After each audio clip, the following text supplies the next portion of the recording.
June 18th. That makes it day 24. Well, yesterday we were optimistic. We had some pretty boisterous conditions and a strong westerly wind, and we seemed to be covering a lot of ground. But the reality is we just didn't get as far as we thought we would. Only a little over 50 miles. So, given the rate of our progress, I don't see any way for us to get to Cape Flattery in less than 2 weeks from today, and probably more like 3 weeks. So it's going to be a long, cold, miserable trip. The cold is really having a bad effect on us. We're unable to stand the watch schedule that we had originally set up, 4 hours during the day, 3 hours at night.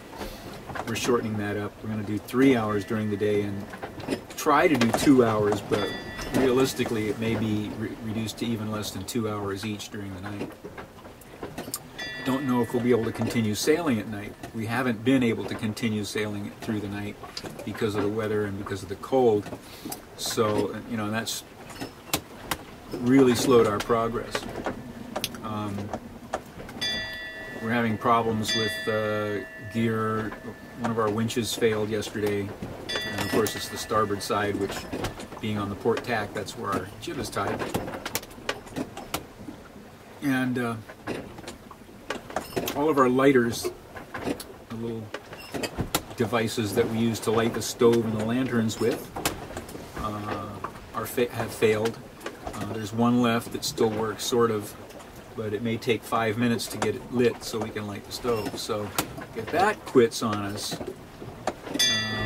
it's going to be a very unpleasant trip, because that'll mean no more hot soup when we come off watch, no more hot cocoa, and no more hot tea or hot meals of any kind. We won't be able to cook. So that's going to make it really, really uncomfortable.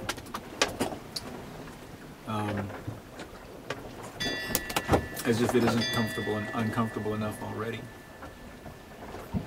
It really is a comfort to come off watch and have a cup of hot soup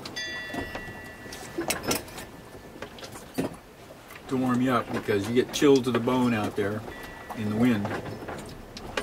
I don't think it's really all that cold out there. It might be in the 40s in the Fahrenheit scale, but it sure feels cold with the wind blowing across. I realize I'm looking a little scraggly here, but I don't plan on, I think my beard's gotten to the point where I can't shave with a regular razor anymore, so I'm going to have to wait till I can plug in my clippers when we get to the dockside, and I can plug in my electric devices for grooming. Bree seems to be handling everything just fine. She mainly spends all of her time curled up.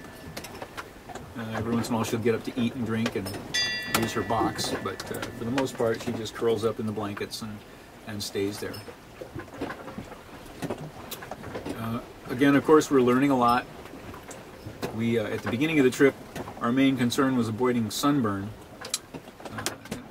I'd like to be back there now, but now it's avoiding hypothermia. Cold feet, cold hands. At least, mercifully, two things. Number one, we're not wet anymore, although everything inside the boat got soaked and will stay that way until we can open the boat up and in some dry air and sunshine and get it dried out, spread stuff out on the dock and what have you. So we're going to be damp for the rest of the trip, and we're going to be cold for the rest of the trip. But mercifully, I have not suffered with seasickness. I haven't suffered with seasickness for the last 2 days. Cross my fingers, knock on wood, whatever else you have to do, but seasickness hasn't bothered me for a couple of days, so even though we are bouncing around a bit.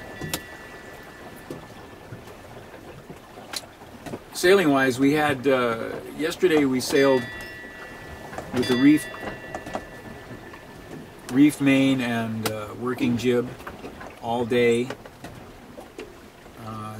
towards sundown, we took the main down.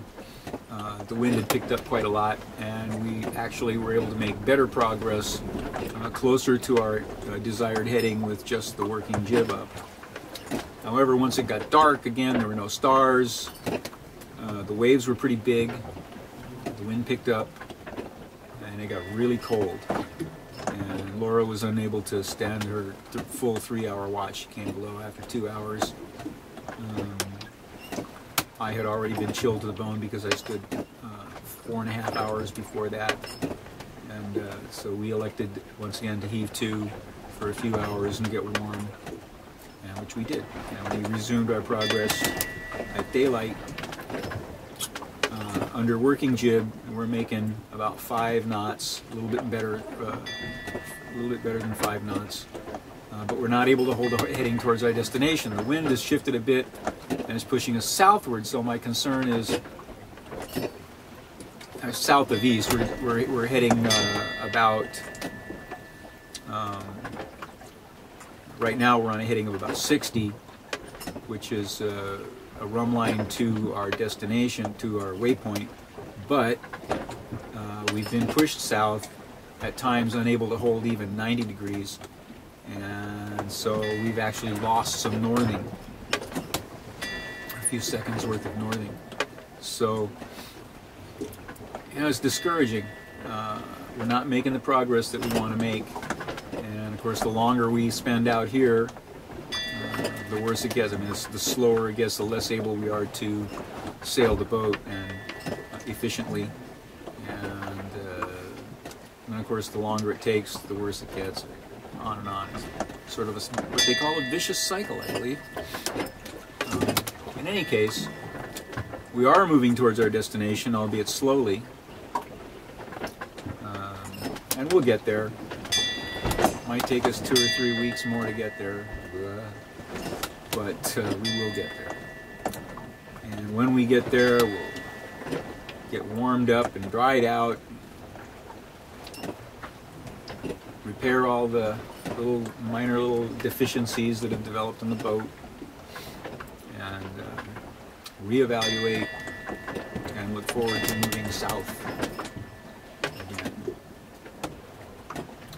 So meanwhile, finish my soup, see if I can get Bree to lay down on my feet, get my feet warmed up, and prepare to go back on watch in about an hour.